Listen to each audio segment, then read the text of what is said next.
I think we're going to keep that. Hey, everyone. Thaddeus and Evan here with On Purpose Media and also HVAC Success Secrets Revealed, coming at you on a nice Thursday, where, I mean, our usual moniker on the show is any good conversation worth having drunk. So cheers. It's Thirsty Thursday, so we're Thirsty good. Thursday. So we're having a beer today in lieu of the whiskeys. But today it's a little bit different of a story here for you. So we know that we're coming up to the end of 2021 and you want to kick off your 2022 the right way and have the best success that you possibly can in your business. So how do you do that? And a lot of times people have set goals or they failed at them. They didn't really have the buy-in. They didn't really know where to even begin setting their goals at. And how do you tie that in specifically to your business? And we're going to walk through some of that, right? And so we're going to dive into today the how to plan for ultimate success in your business. From today is more about the goal setting aspect, and where it's actually a two-part series. So you see part one on the screen. Part two is going to be more of the implementation and the strategies behind it for the marketing side of things. And so it's a little bit different of a twist here for us to deliver to you guys to be able to give you the back end information. And in case you're wondering why I am going to be doing all the talking, it's because I'm going to be handling part one. Evan's going to be handling part two. But if you do have any questions for anyone, so you can feel free to drop those in the chat as we go through. We'll do our best to answer those as they come up. If you have a question that specifically pertains to your business and you might not want to share that on a group, we do have a couple options available here for you. You can send Evan a direct message on his Facebook profile. That is facebook.com/Evan Hoffman. Or Hoffman if you, Evan. Oh, Hoffman Evan. I just read it as your name. So my dyslexia was kicking in there full swing. It's the first drink of the day, I swear. Yeah, if you also don't have Facebook and you're watching this on YouTube or on LinkedIn and you want to reach out and ask us a question via text message, you can also text message us too. At the number, it is 719 824 1377. We'll respond back to that as well for the text messages. So without further ado, let's dive in. Let's get her. All right. So let's, that's not the screen. Well, how to plan for ultimate success in your business. So, well, actually, you know what? Let's go with this screen for a little bit here, just because we can. We have the power on here. So we're going to kick Evan off. You're going to see my beautiful face anyways, which is the more important face to look at versus Evan. So no, I'm kidding. We'll put this back up. So obviously we like to have fun. So today, what are we going to cover? What are we going to, to unleash here for you guys? So again, some of these might be in part two. Keep this in mind, right? So we're going to go over goal setting for 2022. So the numbers that you want to hit, how to find them, what's going to be involved in that. How do you make it specifically for your business? So beautiful, bro. I don't know who that is, Facebook user. So somebody within our Facebook group on there. I have a guess at who I think it is, judging by the first comment. So we're going to talk about some of the fundamentals of marketing success. Also, how to optimize your website for conversions in 22 and beyond. Some of the big picture of all your online marketing channels you should be tapping into to create the success that you want.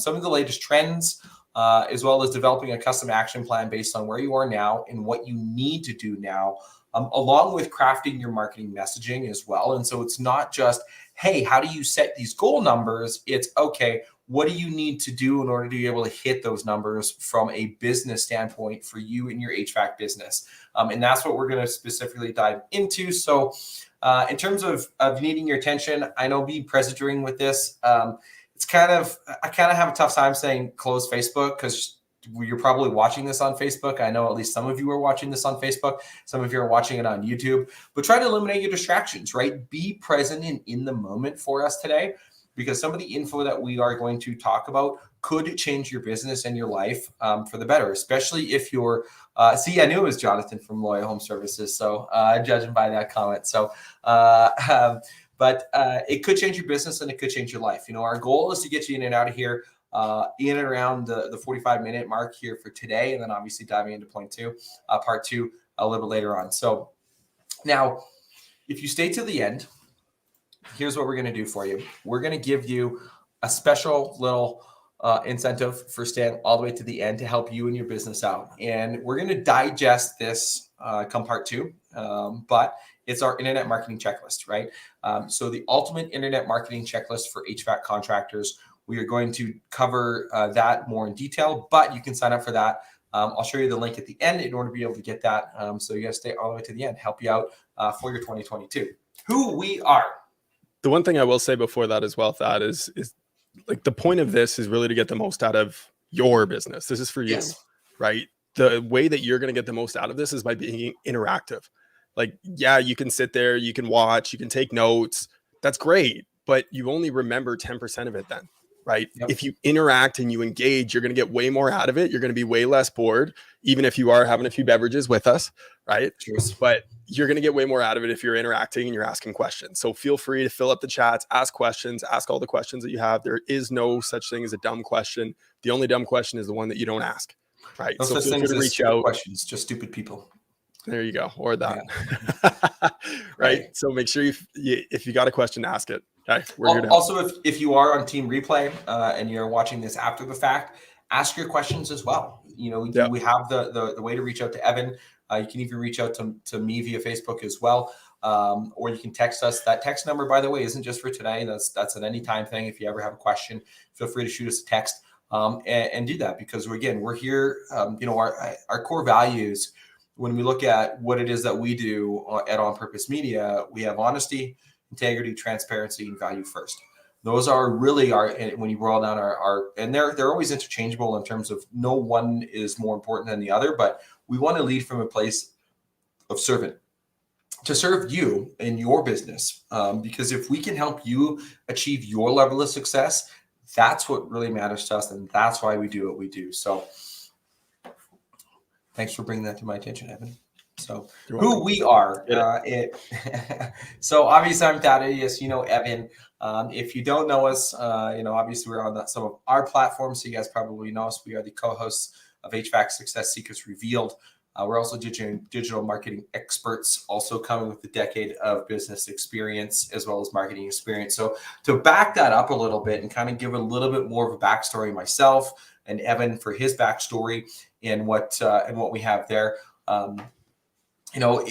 We've came from marketing, even beyond that, sales experience, meaning in selling Cutco knives, right? Everybody asks, well, where did you learn how to do what you do? Well, it's a variety of everything that we've done, and pulling that together from all of the experiences, whether, for myself, that's selling Cutco, selling cars once upon a time, managing condo buildings, being an account rep in an elevator company, doing print magazines.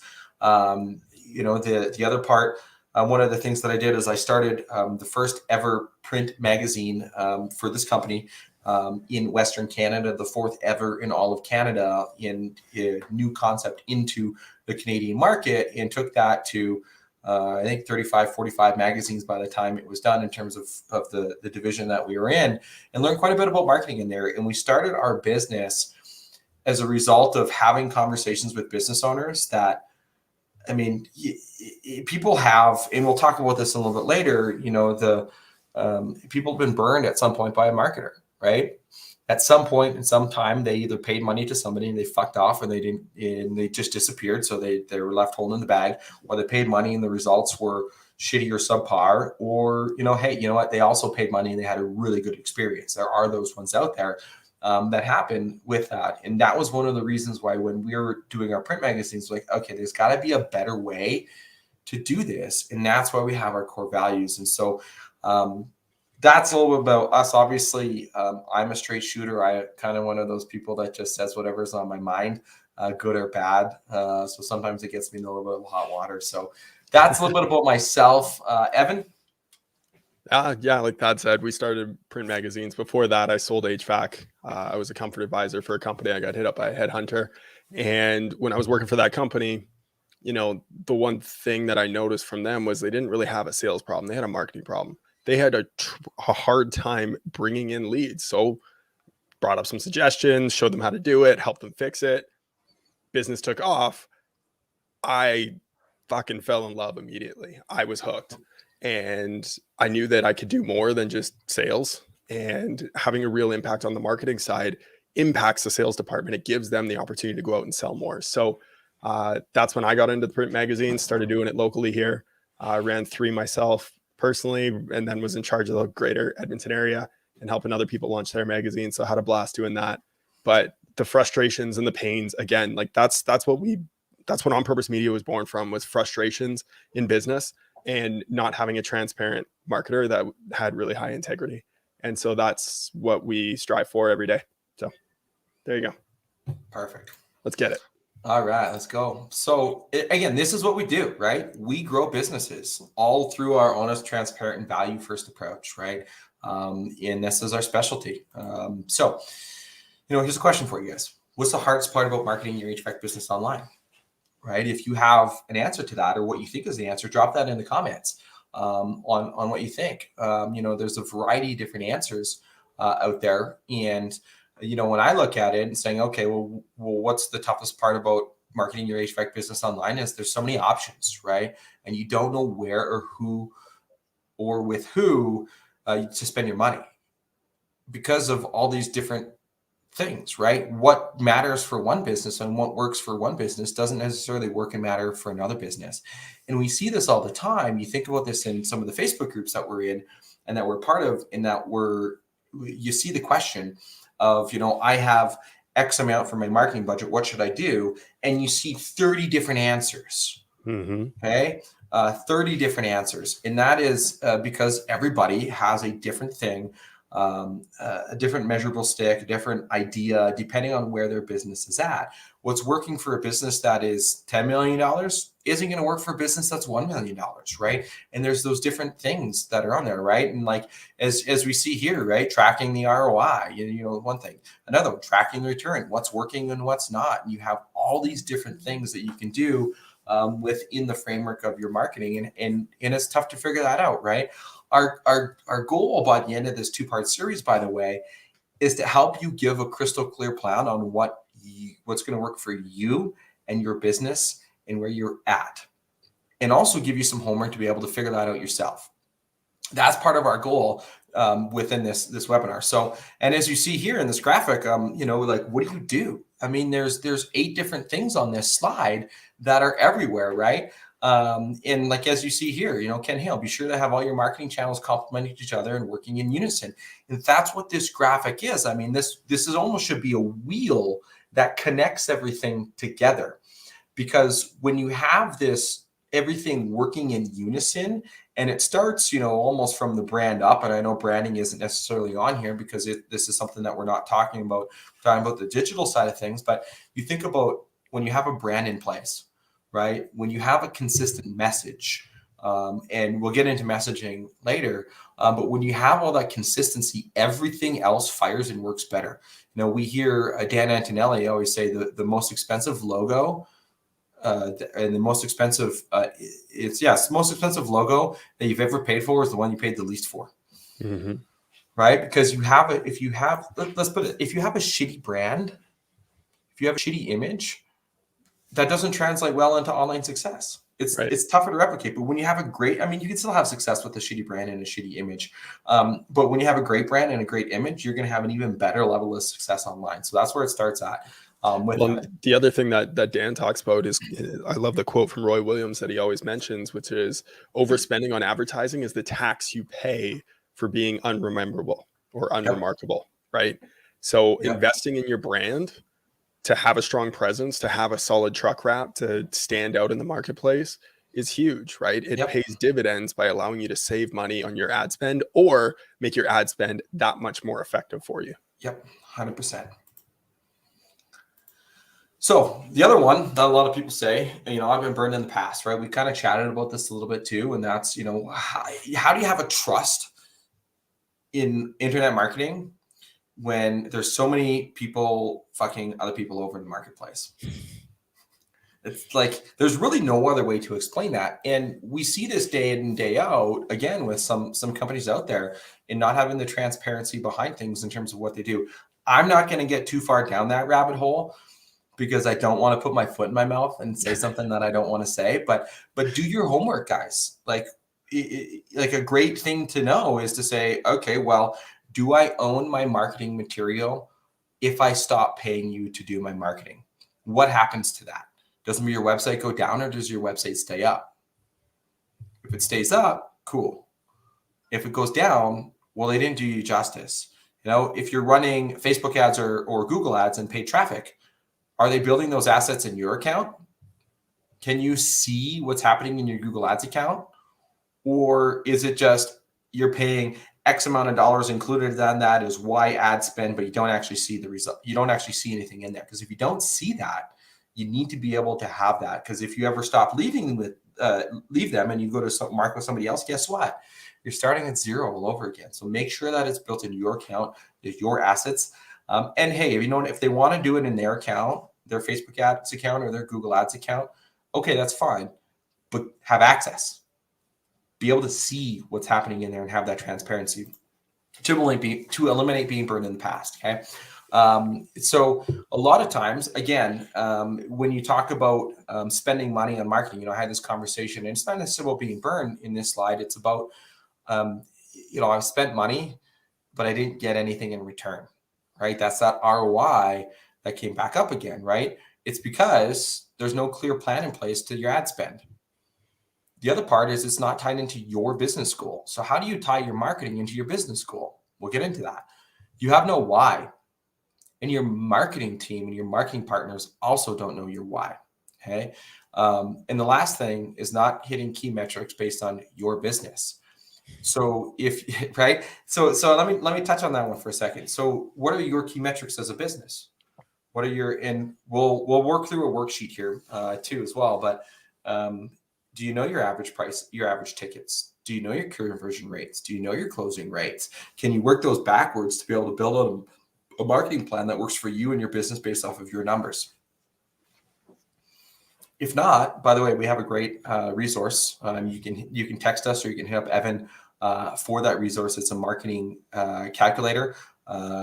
It's a little bit more complex than what we can do today on the webinar, just because it's individualized for months and ratios and whatever. So we want us it's pretty intense. So, but having that. So anyways, enough preamble. Let's get into it. Copy of the worksheet of what we're going to go through. bit.ly. That is not a spam. I just couldn't figure out how to do on purpose media / game plan and forward it to a Google document prior to the show. There's our transparency thing. So bit.ly /OPM game plan. Evan's probably furiously typing that into the pop-up window to be able to have that open. And that will also allow you to work along with some of these things that we're going to go through and that we're going to talk about to be able to help you guys out with your business and where you're at. So, all right. So you need to start with the end in mind. That's the very first thing. And so people are like, well, okay, well, what's the end in mind? You need to create the plan, but you also need to tie it to your why. And people hear this and they're like, okay, well, what do you mean like a why? Like, money? That's what people think when they hear the why. Now, why are you doing what you're doing? If you can answer that without tying it towards money, and by the way, there are some people out there that will be okay with tying that towards money. Okay. There are a small percentage of people that are motivated by money, but by and large, humankind is not motivated by money. Motivated by things that money can get you, sure. So some of your whys, right? I look out into my kitchen in my living room, and I see my beautiful 5.5-month-old son and my wife. And that's one of my big whys. The first day that I held my son in my hands, I'm like, man, my life is completely changed.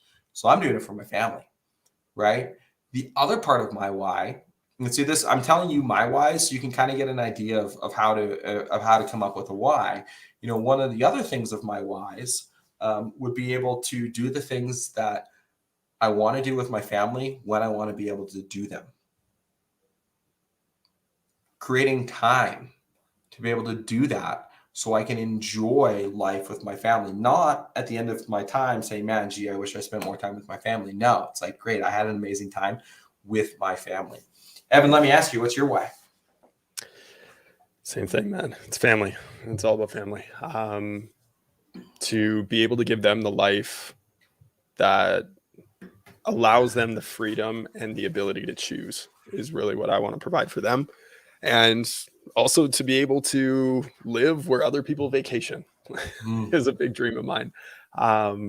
Just to create the life of my dreams and to ultimately provide more value than anyone else could possibly expect of me. Leave a legacy.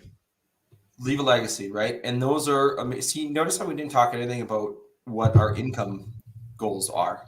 I mean, we have income goals, sure, but it was all about our family and what that income can do with our family. So that's why I challenge you to come up with a crystal clear why that is not tied in to dollar bills. Dollar bills, y'all. All right. I couldn't resist saying that. I don't know why, but dollar bills, y'all. See, it's weird. Most times when I used to give these messages, you think back to our, our Cutco days, right? And selling knives and even our magazine days, and running through these talks in front of a room of people and a group of people or on conference calls. And you couldn't say shit, fuck, piss, like none of that.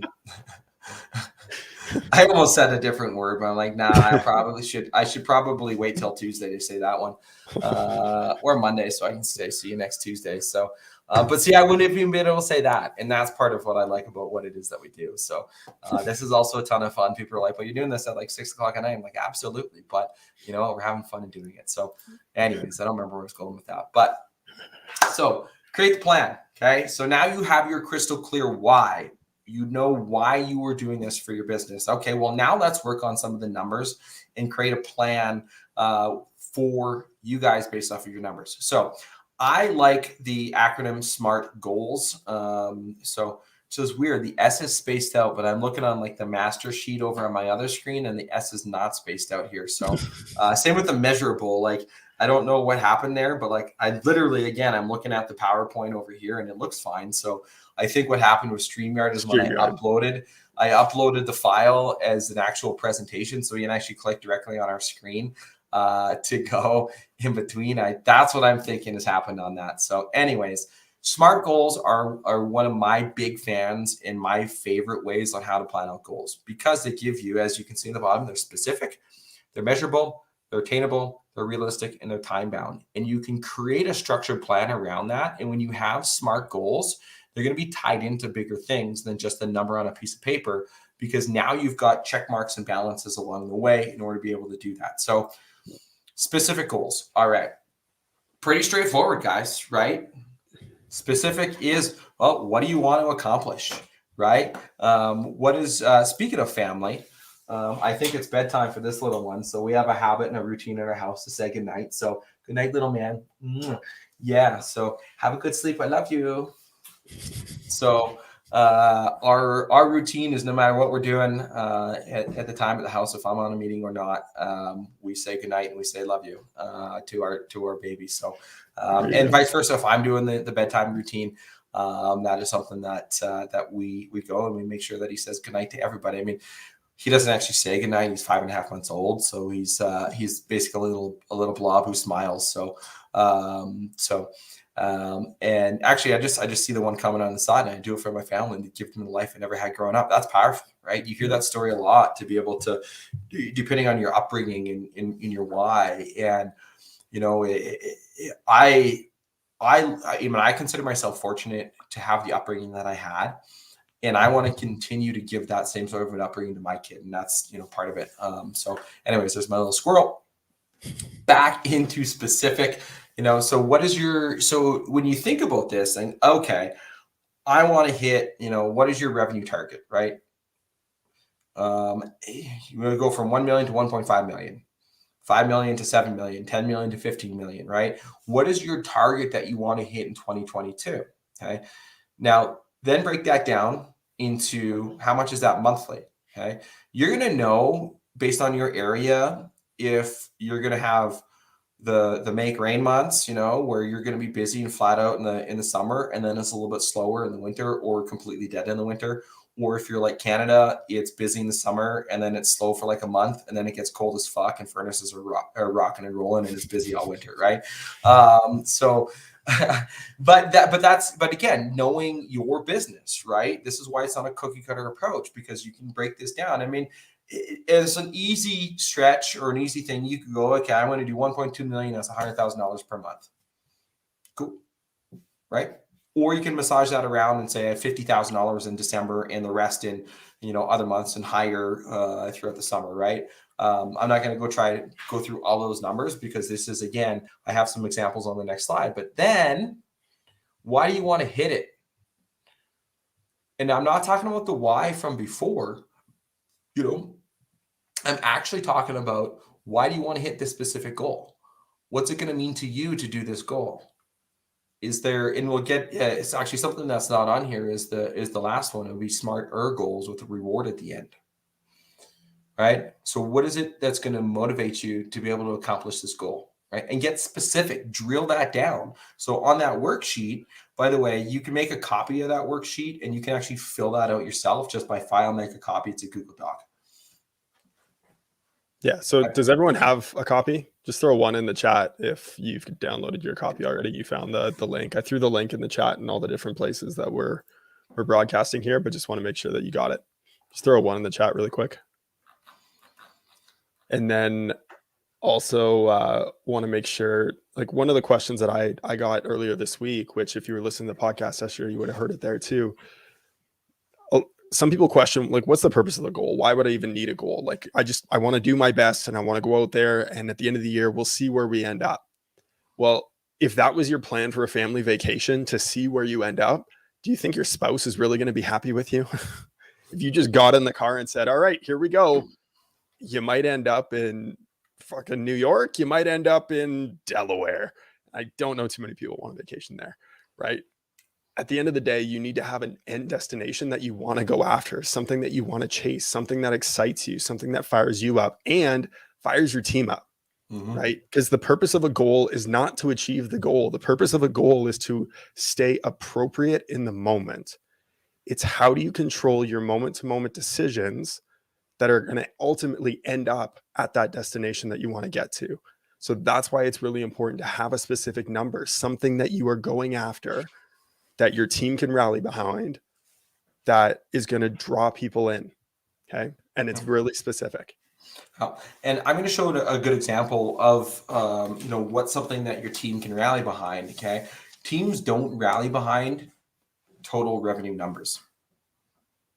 I mean, some do, but the majority don't. Sales team will. Some do. A sales team, 100%. But by and large, as an organizational whole, if you say, I want to hit $1.5 million this year because I want to go on a super awesome, extravagant family vacation to Hawaii with my wife and kids because I work so hard to hit my business, they don't give a shit about that. They're not going to say, I worked hard for you, business owner, so you could take your wife and your family on the super extravagant vacation to Hawaii. No, they don't give a fuck.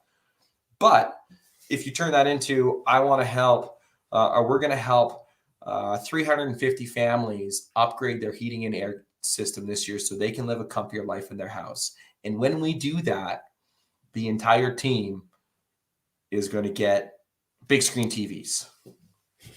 Or whatever. Whatever, right? I'm making that up. And so now you've put that into something that they can control. Every single team member can control that specific number, right? The CSRs, they can control that by having a pleasurable experience when they're having their call. Right. The techs can do that by having great turnovers on service calls.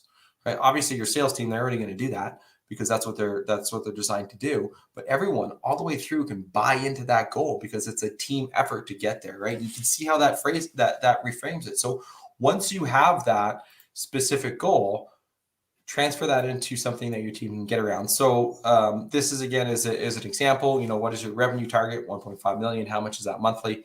125,000, what months will be higher, what months will be lower, or will it stay the same throughout the entirety, of it? So now once you have that is something not to overlook as well is make sure you break it down on a monthly basis. Because let's face it, for most businesses, December is not going to be the same as July, right? So take a look at this last year, look at the percentages of your total revenue came from each month. Use that as a guideline when you're setting your goals for the next year. Yep, super important, because then you're not going to get too high and too low on yourself on those goals either. Yep. You'd be like, oh shit, we had $125,000 monthly goal in December, when in reality it's more like a $60,000 month, or possible to stretch yourself into that, right? And again, we're making random numbers here. So next thing is, how do you measure this, right? What's the measurable aspect of things? Okay. So what is your, and we can fill these out. So, what is your things that you need to know? What is your average ticket for each service, right? So service versus installs, right? Or if you offer other things, if you're also doing a plumbing company, what's your average ticket for plumbing? If you do an IAQ, what's your average ticket for IAQ? In building those things out, so you know what your average tickets are. From there, you need to know what your percentage of revenue comes from service versus install. Or again, if you have other lines of business, which ones are coming at. You can look through that by your last year's books. Now, some people might be like, my last year's books, what? Get an accountant, get a bookkeeper, get on a software program that will help you with these numbers. Okay, whether that's House Call Pro, Service Titan, Sarah, etc. There's a lot of different ones out there. Heck, even QuickBooks with a bookkeeper, right? Knowing your numbers is a super important thing. Performance monitored is performance gained. Now, from that, how many calls are you going to need? Now, like inbound calls, right? And how many calls you're going to need to perform. So these numbers, by the way, they're quantifiable numbers, okay? Because you can actually build this off of what your numbers are. So some examples, okay? So what is your average ticket for each service? It could be $500 for service and $10,000 for an install. Again, these are just random numbers that I plucked out of everywhere, mainly to make my math life easier when I did these examples in advance. So again, some people are like, well, my average ticket for service calls is $300 and my average install is $8,000. Some people are like, well, my average service ticket is $1,000. My average install is $15,000. Cool. Those are your numbers. You can plug and play those however you need. Okay. Then what percentage of revenue comes from service versus install? Again, 70% install, 30% service. These are your numbers. Make that up. So how many calls will that require? 105 installs completed and 900 service calls completed in order to be able to hit 1.5 million based off of $500 average service ticket and $10,000 for install. In case you're wondering, you want to double check my math. You can see that on the bottom, the math. So I took 1.5 million times that by 70% equals just over $1 million from installs. Divide that by 10,000. Now you've got 105 installs. You do the same math for the service calls, right? So now you have some data and some numbers based off of your business.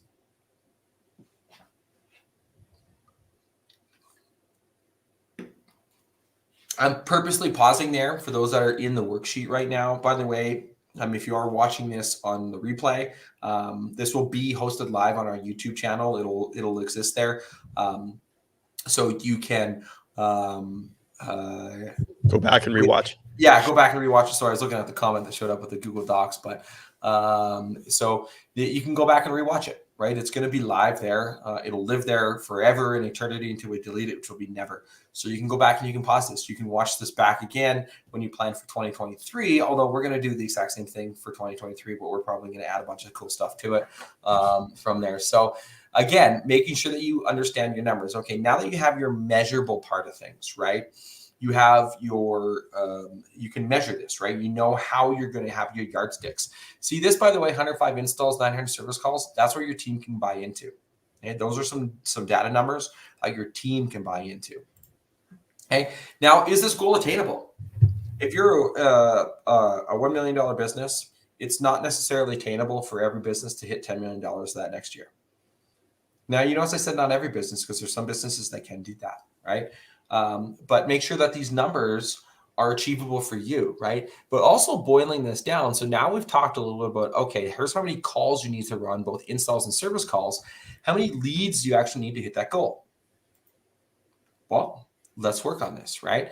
So if you have a conversion rate of 30%, by the way, the conversion rate would be through all of your marketing sources. So if you had 10 calls come in via Facebook ads, Google ads, your Google My Business, and referral sources, 10 phone calls come in, you're going to book 30% of those into an actual physical service call or an install, right? I plucked this number from the middle of the year too, by the way. Here's a question for everyone right now.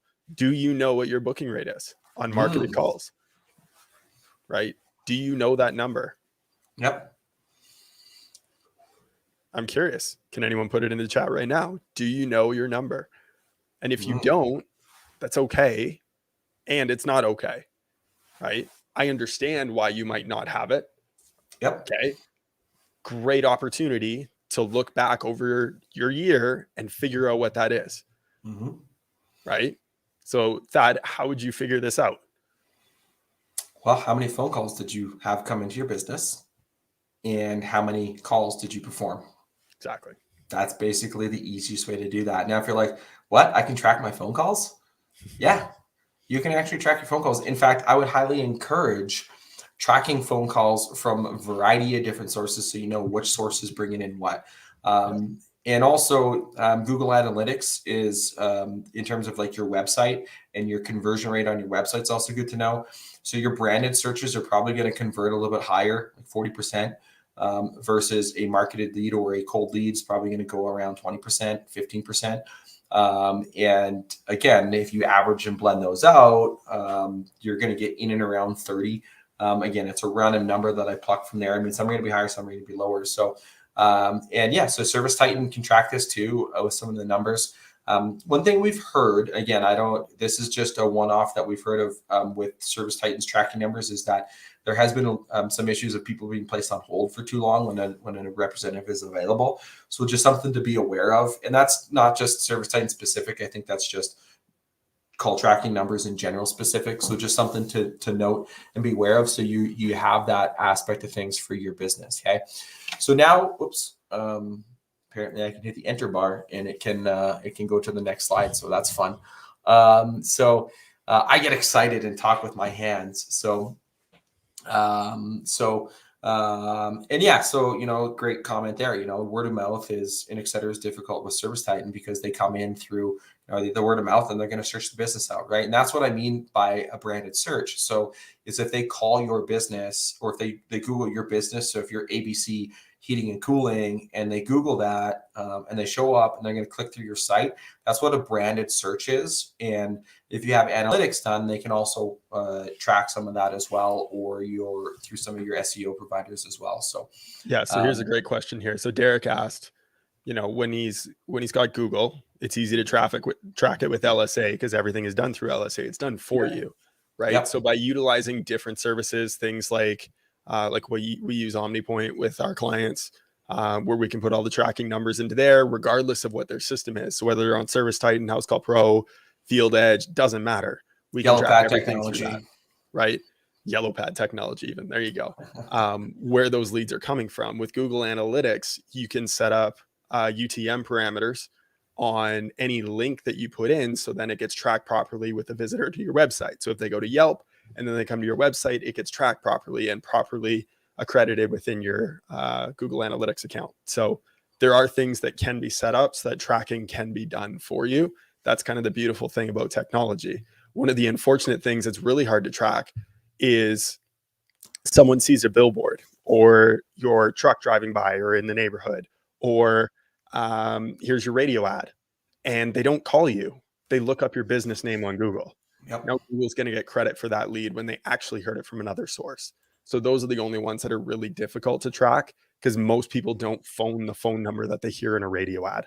It just doesn't happen, right? But the name can be catchy enough that they'll look up your name on Google.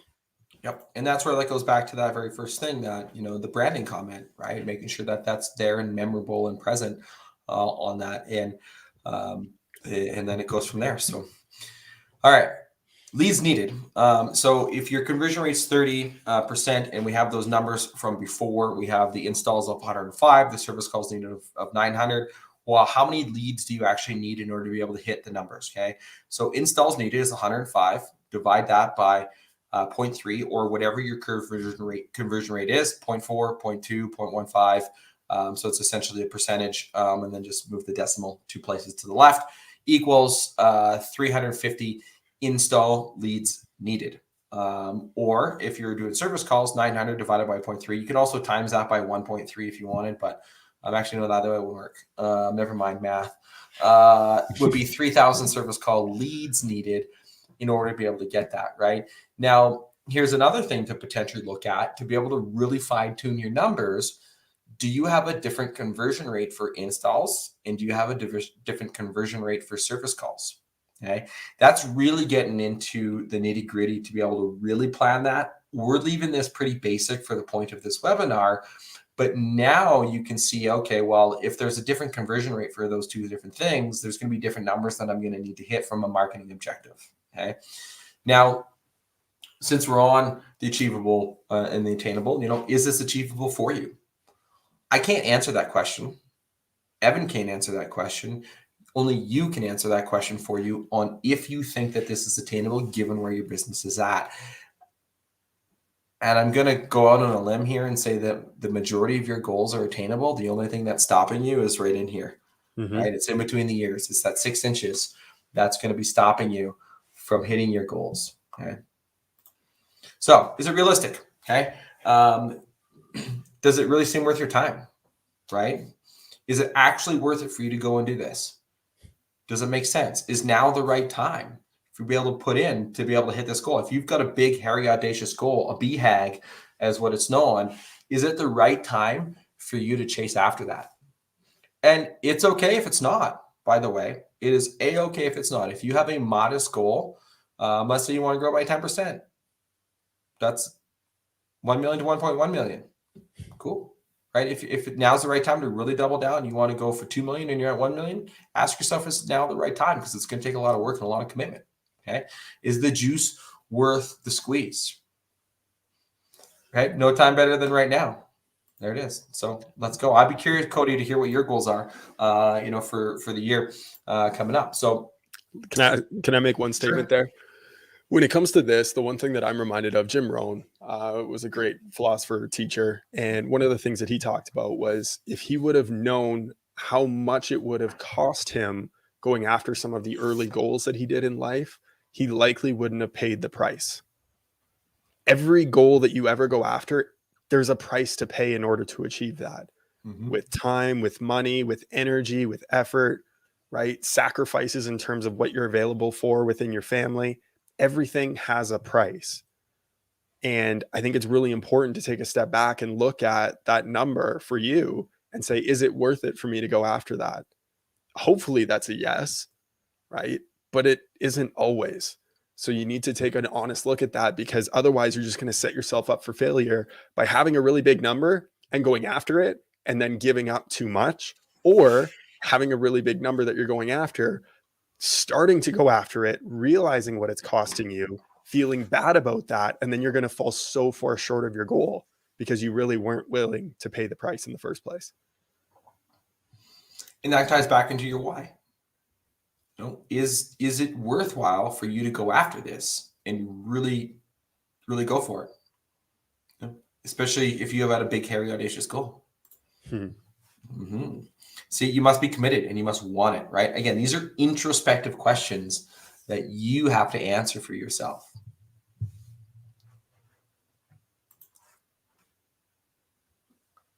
And get it, and then get a divorce now, half gone. But it's a realistic thing, right? I mean, let's talk about something that's real in business for us entrepreneurs, and especially for those that if you're still at a home office, for example, right, and you have your family around, you have to make sure that you have a balance in there to be able to not necessarily put everything towards work, because at the end of the day, you're going to get burnt out. And if you're burnt out, you're letting both your family and your business down. Yeah. Right. So making sure you strike a balance accordingly between the two, so that way you can still feel invigorated to go after your goals. And if you only work, you're not going to be invigorated at the end of the day, because burnout is real. And that is something that I always will talk about. So time bound, right? What can you do? And this is important to know too, right? We chatted a little bit earlier about, okay, what's December versus July, right? So what's your next 6 months going to look like, right? What can you do 6 months from now? What can you do 6 weeks from now? But also ask yourself, what can you do today? Right? What can you do today to go after your goals? Well, oops. Take action, take action, take action. That's the biggest thing, right? None of this matters, by the way. Every single thing that we just talked about means jack shit if you don't take action. Mm-hmm. If you don't actually go out and move the needle forward in some way, it doesn't matter. It's wasted 45 minutes of your time. Maybe not. Maybe you took something out of it. I mean, maybe you looked at my beautiful face and you're like, ooh, that was awesome. So take action. All right. Moving into updating your marketing message, because now that you have these numbers in place, now it's the time to say, okay, how am I going to get these numbers? Where are they going to come from? They're not going to magically just fall out of the air into your lap. I mean, sometimes they do, but by and large, they will not. So you need to update your marketing message. And so some of the things that you can do is targeting after your ideal customer avatar. Okay.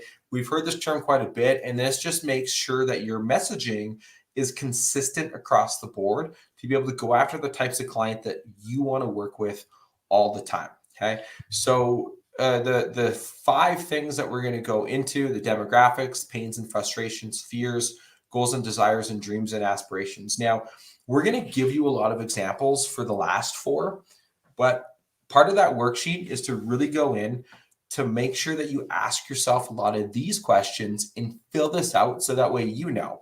Now, when you have your ideal customer avatar, by the way, this allows your marketing company, because you should have a marketing company to handle your marketing. You're a technician in HVAC, you're not a marketing specialist. Get a marketing company. Doesn't have to be us, but I'd like it to be us. Just get one, as long as they're good at what they do and they're honest and trustworthy. This is going to help them, by the way, crafting your messages to make sure that everything stays consistent and on point. Okay. So the first one, demographics. This is a pretty easy layup one to find out, but it's finding out, is it the gender? Is it the male or the female, right? Or the male or female, or maybe it's both, right? What is their age? Are they 35 to 55? Are they 45 plus? Are they 65 plus, right? And figuring out the age of the ideal customer avatar. Now, this, by the way, is not every single customer that you work with, right? You set an ideal customer avatar so you can have your messaging resonate with the ideal customer avatar, but your messaging is also going to hit other people who might want to be this ideal customer. Okay. And sometimes you might come back and look, like I've had conversations with people that are like, I don't want to go after the rich areas.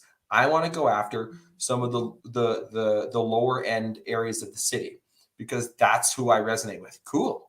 Right? That's their ideal customer avatar, but they know that. And now they can adjust their marketing accordingly. Okay. So keep that in mind. What's their income range?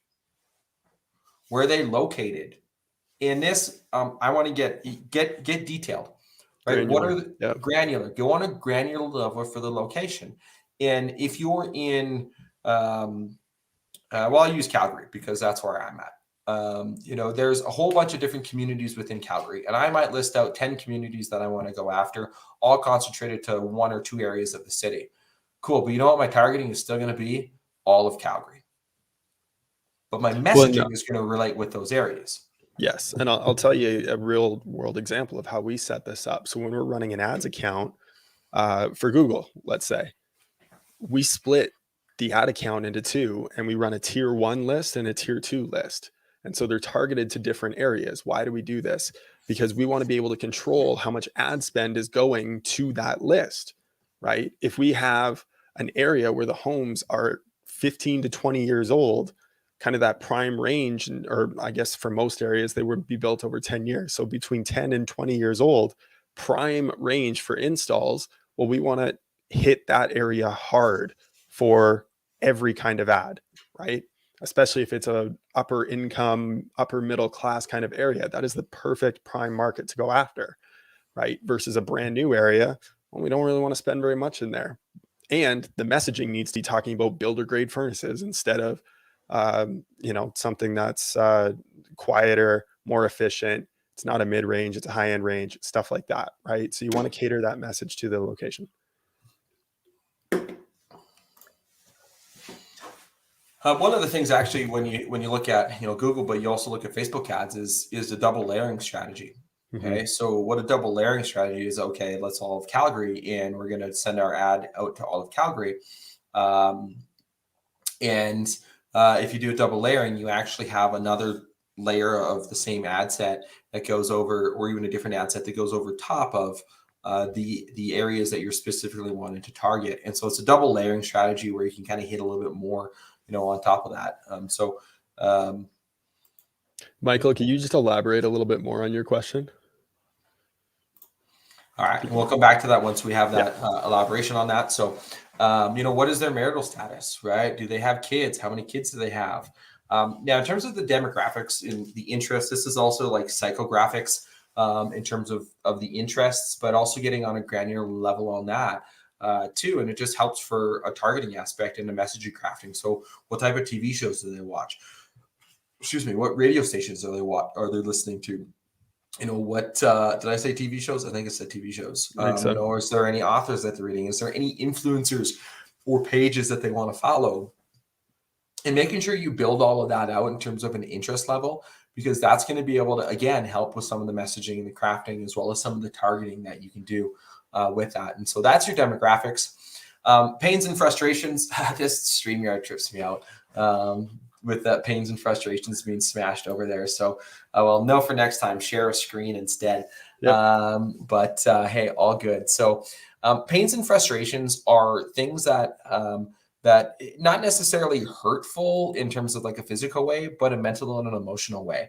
In terms of what are they frustrated about? What are their pain points in terms of things that they need done, right? So obviously, when their HVAC isn't working, right? Well, that's a pretty easy layup because their house isn't getting cooled in the summer and it's not getting heated in the winter. Well, that's a pretty straightforward one, right? Actually, one of a frustration that we see quite a bit is they can't get an HVAC company on the phone or even return their call, right? Think about it as a consumer for a second. I mean, how many times have you made a phone call to a business and it rings and rings and rings and rings and it goes to voicemail and leave a message and they never call you back? That grinds my gears. You know what? I've made a lot of cold calls in my day, and on my messages I say nothing about cold call. I just say, hey, I have I say my name, my phone number. If you give me a call back, I have a question about whatever service, right? So make it not sound like a marketer or a salesperson or whatever. And the amount of times I get calls back are like slim to none. And it's frustrating me as a consumer, and it probably frustrates you as a consumer as well. So making sure that you have somebody to answer the phone. Okay. And if it's you and you're answering the phone and you're going to be out working, make sure that you have an answering service that could potentially answer that for you. Or if you don't have that and you're not quite there yet, get a system that has missed call text back. What happens is somebody calls, they don't leave a message, the system will then text them back like instantly, hey, sorry, I missed your call. How can I help you? Now, boom, you've got that text because they get on the text. And when was the last time you didn't open up a text message, right? So that's a good, a little ninja hack there. So, they're tired of fixing their old equipment all the time, right? That's a frustration. Somebody comes in and they do a repair only to have a breakdown a month later or 2 months later the next year, right? They're just too busy to deal with it on their own. They just want somebody to come out, do it quickly, and move on and get their shit back working, okay? Or they're even worried that the situation at the house could be unhealthy for their family, right? That's exactly like 100% people are worried about what's happening in their health. And yes, Cody, it is insane that people will not call back, right? It does happen more often than you think with a lot of organizations. So, Michael, thank you for your question. So the first question he asked was, does Google Guaranteed cancel out Google Ads? And I asked for further elaboration on that and what he meant. And he essentially said, is it a good idea to run targeted Google ads along with Google Guaranteed? And the answer is yes. And the reason why I say yes, and we'll get into this a little bit more next week, is the division of clicks on a search engine results page, right? You've got the guaranteed, you got the ads, you got the map, you got the organic listings. All of those are getting clicks. It's just not divided equally. So we're going to give you that full breakdown next week. But some people are going to click the guaranteed. Some people are going to click the ads, some in the map pack, some in the organic results. So you want to be everywhere you possibly can be for that consumer to make a decision to pick you. Think about if you're in all four places, you're in the Google guaranteed at the top, and then they see your ad, and then you're listed 1, 2, or 3 in the map pack, and then you're listed 1, 2, or 3 in the organic search results. I mean, Google probably is smart enough not to show you in all four places, but wouldn't that be something if you had the power to be able to have that? Google will take the money if you're going to give it to them. Exactly. Exactly. So that's pains and frustrations. Okay. The other one are fears and implications. Okay. What are their fears, right? How can it stop them from moving forward? So being ripped off or overcharged, big one, big one, right? They're scared of that. That's a huge fear for them. So paying too much for something they could have gotten elsewhere, right? That's also another fear of theirs, right? They don't want to get ripped off, but and Cody Johnson, great point. The adding into the marketing plan. I mean, you could add that to yours, right? But financing, because there may be a fear factor paying on price, right? So that's also a really great point. Again, these are just a few random examples that we've pulled off the top of our head for that. And so fill out more, right? That's a great example of another one in terms of a pain point, because they're scared of the price, right? And so how do you break that down into a monthly amount that makes that more palatable for them? Okay. Having home damage, by faulty workmanship, or leaving a mess, is actually what that should have said. I thought I changed that, but apparently I didn't. So, contractor coming in and leaving shit all over the place, right? Or leaving stuff up in the attic when they're done because you don't go up there, right? Like those are some of their fears, right? Having to wait around for the text to arrive at the home. What if it takes? They give a window of, we'll be there between 9 a.m. and 4 p.m. on Friday. Well, fuck, like I got a life, give me an actual concrete time. And I get time blocks too, by the way. That's obviously a smart thing to be able to do, but also having the ability to send them a text saying, on our way, be there in an hour, right? Or be there in 30 minutes with your systems, right? So being inconvenienced, trying to coordinate, with the company, that's a big thing. Some people don't like to call. Do you offer a texting platform to be able for them to book with you via text messages? That's I am still on my high horse until I am made proven right. That is going to be the way of future of booking things. I love booking things via text message because that means I don't have to pick up the phone and I can get to it when I want to get to it, right? So I see where my maid leave house in a mess. I did add that in there. So, bill me more than they can afford, right? And that's also, we talked about Cody a little bit with the price, right? And they might end up with that fear. And so massaging those things and making sure that you put some of this into your messaging when you have that. So goals and desires, right? There's a whole list of things. This is just, this doesn't necessarily translate into your direct service based off of the HVAC industry. Like, hey, having an air conditioner that works isn't gonna look at that, live in a nicer, more luxurious car. That's funny. That must be for LA. Yeah, right. Anyways, living in a car, drive a nicer car, kids. This is the thing, I even prepared this a week ago. So this wasn't even like last minute preparing this. Like I prepared it and reread it today. But so these things don't necessarily translate into your direct product, but they could also have an effect on your ideal customer avatar in terms of the areas that you might want to be targeting, right? Mm-hmm. Or some of the things that you might be able to put into some of your messaging. Okay. So, well, and it's a way to relate to them, right? So yes. if they have some big travel goals, well, having a financing plan makes sense because it allows them to save in the long run or in the short term so that they can go on that trip, right? Yeah. So being able to properly convey those things and what are the benefits behind what it is that you're selling, that's why that matters, right? Yes. Being able to speak to them so that they feel like you understand me, right? That's the feeling that you want to convey to them through your marketing, through your CSR on the phone, through the tech in the home, making the sale, doing the install, all of it. You just reminded me when you said, you can convey to them is with Austin Powers. You complete me, mini-me, you complete me. But case in point, if you can see your customers through your customer's eyes, then you can sell what your customer buys. Okay.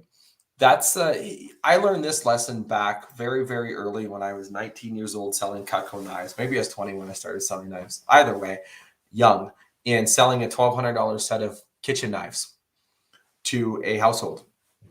And I'm like, who the fuck buys knives for $1,200? Like, I can do a lot of partying with that money, right? That's what went through my head as a 19-year-old college kid.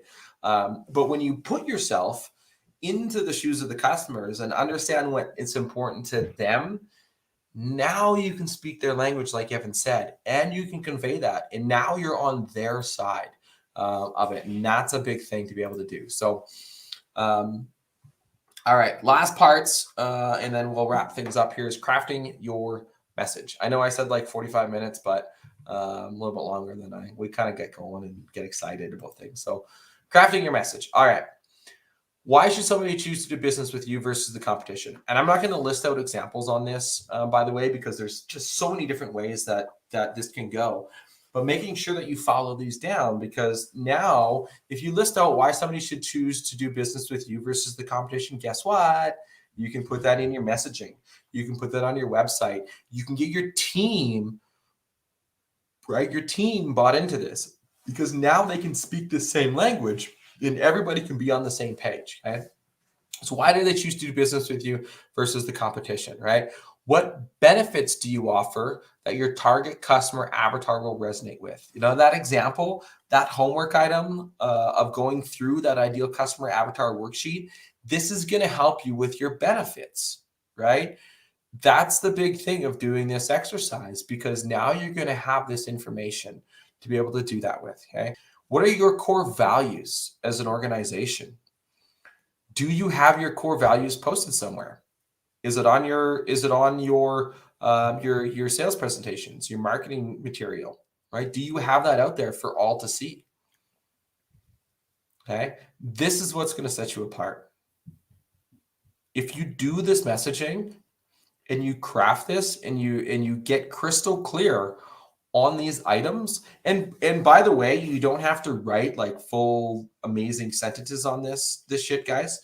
Do bullet points, but then share this with your marketing team, because as marketers, Share it with your team. share it with your team. I already said that, but share it with Yeah. your marketing team too. Share Yep. this entire thing with your team. Do a quarterly state of the company address where you talk about these things, right? Buy them into this bigger vision and this bigger picture, because it's only going to help you, and that's what's going to definitely set you apart from that.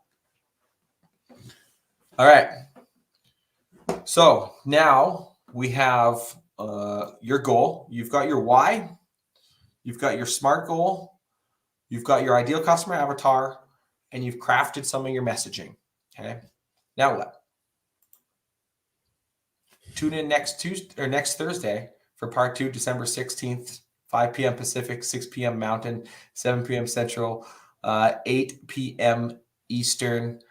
We'll go part 2, where we can put it all together. The same place you're watching this one. So if you're watching this on YouTube, guess what? It's going to be there. You're watching on my profile, it's going to be there. Evan's profile, it's going to be there. It's going to be everywhere.